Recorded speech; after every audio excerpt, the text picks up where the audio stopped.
We traveled to Morocco when I was a kid, and this man on the street stopped my parents and was like, "You're looking at my sister." He was like, "Your daughter is so beautiful. I'll give you 1,000 camels for her." And my parents were like, "Oh no, thank you," and they moved Tina. And then he looked at me and he was like, "I'll give you 100 camels for that one." And as a kid, I was like, 900 camels? Oh, there's 900 I thought camels maybe difference. 300, but 900. No, that's really hard, It's like shit like that, and like you can only as a kid make it funny because it hurts your feelings. Right. But yeah, there was like when I was in fifth grade, the yearbook cost $70. So my parents only bought one yearbook, and they made it's cool to have a yearbook. They made all 5 of us kids share it. So like, I would have my friend sign in one section, and then thered be like chicken scratch first grader sign for my brother or whatever. It was every child's yearbook. Every child's yearbook, right?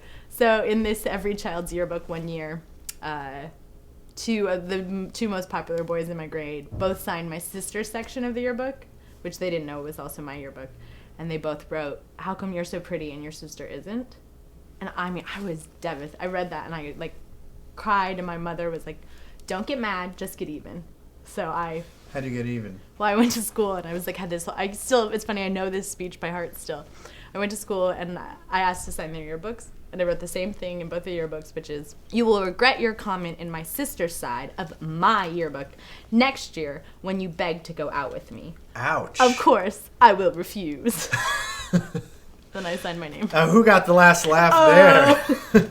They'd never beg to go out with me, but still. That's really intense. I mean, so what would be your advice to someone that's kind of always battling against the image of their sibling? That's just kind of, I mean, let's not bullshit. Like, their people look different and act different and get different attention. So what do you do? It's funny because it's so different than just a friend. If you have an attractive friend, you don't do that. You don't say, like, "Why is my friend more attractive than me?" But there's something, like, just about the fact that, like, we have the same parents, and they made us, and you came out this way, and I came out this way, and it's not fair. Mm-hmm. And, like, when I was a kid, we had a family photo, and everyone in my family was really attractive except for me, I thought. So I would cover my face and be like, "Oh, they're so pretty." Oh. If I'm not there. And I would essentially use it as a means of feeling bad about myself, which is totally pointless. I feel like as I've grown up, I learn more and more, like, why bother? Like, why? Like, it's hard enough to feel good about yourself. Like, you walk outside, there's ads, there's sexy ladies on things. You look at it and you're like, "Oh, why don't I look like that?" Like, it's already happening to you, so don't do it from within. But why bother? That self-bullying mechanism that we all have, it's so hard to... It's so hungry, it's constantly looking for new things. It's a sense of identity, but it's a negative sense of identity.